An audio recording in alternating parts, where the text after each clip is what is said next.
This short video demonstrates the Technosylva Wildfire Analyst Enterprise product and subscription service.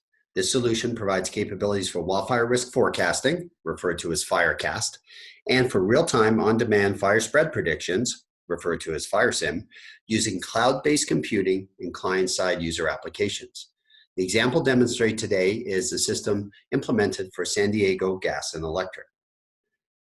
This solution operates on a cloud-based high-performance computing environment to derive daily wildfire risk forecasts based on integration with advanced weather forecasting systems. The wildfire risk forecasts are generated daily by conducting millions of fire spread simulations from ignition points at regular intervals across the landscape. Typically, these are 500 to 1,000 meters apart, depending on the geographic extent of the customer territory. Weather and risk forecast outputs are viewed through an interactive 4D map environment called Firecast. This video demonstrates the core capabilities for Firecast. Firecast utilizes Esri's 3D runtime technology as the map canvas. This 3D globe environment is ideal for viewing weather and wildfire risk outputs for terrain and landscape conditions in California. The environment provides quick zoom, pan, and tilt map performance, accommodating large volumes of data. Base maps, like the imagery shown in this example, can use published web services or custom local globes developed specifically for a customer. This capability provides very flexible map orientation and map control. Tools are provided to view daily weather and wildfire risk forecasts. Forecasts are generated daily with hourly data looking out across a 72-hour horizon. This allows viewers to review pending weather events before they occur.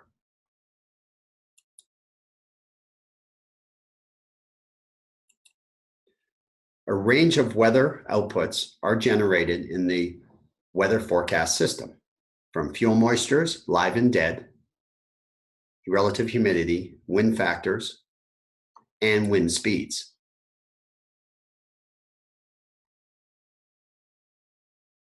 The timeline on the bottom of the map shows the 72-hour forecast duration. As users click along this, data is instantly displayed, reflecting that time slice. The colored bars represent 3-hour intervals that help in understanding the duration that you're looking at. For this example, weather is derived every hour, predicting the metrics shown, in this case, wind speed, and wildfire risk forecasts are generated every 3 hours. The example we're looking at shows hourly wind speed for Southern California for the October 13th, 2018 forecast. This forecast represents a Santa Ana wind event that occurred in San Diego County with conditions building to peak on the morning of the 15th. As I walk through these, you can see the wind speeds increasing in East County. And as I get closer and start walking through hourly changes, you'll see it build significantly in East County. So we see those conditions common for Santa Ana until it culminates at 9 a.m. on October 15th. Note that the weather modeling system derives inputs from much of Southern California, including the northern portion of Mexico. The weather forecast data is ingested daily by the Wildfire Analyst Enterprise server, and millions of fire spread simulations are run using a regular grid, in this example, of 500 meters across the landscape. Each fire spread simulation calculates impacts to structures by recording the number of structures and the dollar value of structures that overlap with each simulation. In San Diego County, approximately 10 million spread simulations are conducted each day. A default duration of 15 hours is used for each simulation, although impacts are weighted using a probability distribution based on historical weather conditions. Simulations are run for every ignition location for every hour.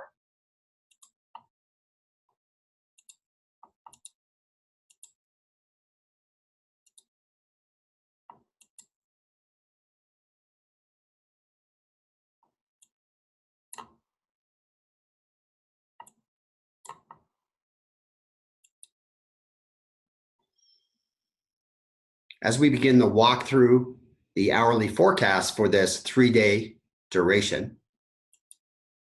You can see the timeline change at the bottom to represent the 3-hour intervals. Early in this forecast, there's not much happening and there's not a lot of wildfire risk. In other words, fires are not spreading much because of those conditions. As we start to get near the Santa Ana event that occurs at the end of this forecast, we start to see areas of the county light up. The area near Pine Valley is the first to light up in red. The red areas on the map represent those ignition sources where, if a fire occurs, will result in significant impacts to structures based on the fire spread for that particular time period, in this case 6 p.m. on October 14th. Those impacts or structures impacted may occur near the ignition source, or they may be many miles away. The wildfire spread modeling is what allows us to determine where those impacts will occur. Of course, this is fully dependent on the weather conditions and the spread of the fire, as predicted by Wildfire Analyst, and the unique spatial distribution of terrain, fuels, and structure locations. As we continue to look through this forecast and move into the Santa Ana conditions, we see more significant areas where, if a fire occurs, will result in substantial loss to structures. In a typical Santa Ana condition, this builds and we start to see channels moving into the populated areas on the west until it culminates on the 9 a.m. on the 15th, where the major Santa Ana conditions occur. We zoom in, we can have a look and see where these areas are. And of course, we can walk back through this at any time. These outputs are derived daily for each forecast, looking out across a 3-hour horizon.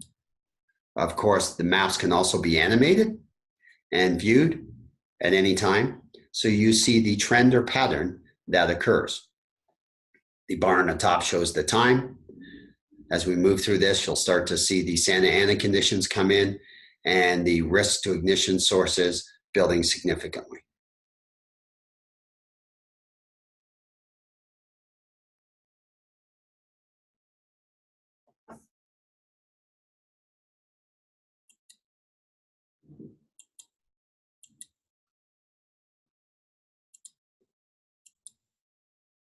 The example presented utilizes the dollar value of structures as the primary measure of defining a conditional risk. Impacts if a fire should occur. In this example, risk is assigned back to the ignition points to identify those highest risk ignition locations. Other metrics can be calculated, such as acres burned, population impact, and number of buildings. Let's switch over to showing you another metric that identifies those structures most at risk for the time period in the risk forecast. To do this, I'll switch over to a PowerPoint presentation that demonstrates this proof of concept.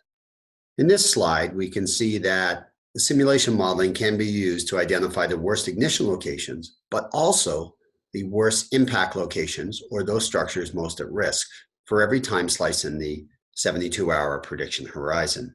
This example uses data from November 11, 2018 at 11 a.m., which was the height of Santa Ana conditions, an event that occurred over 3 days.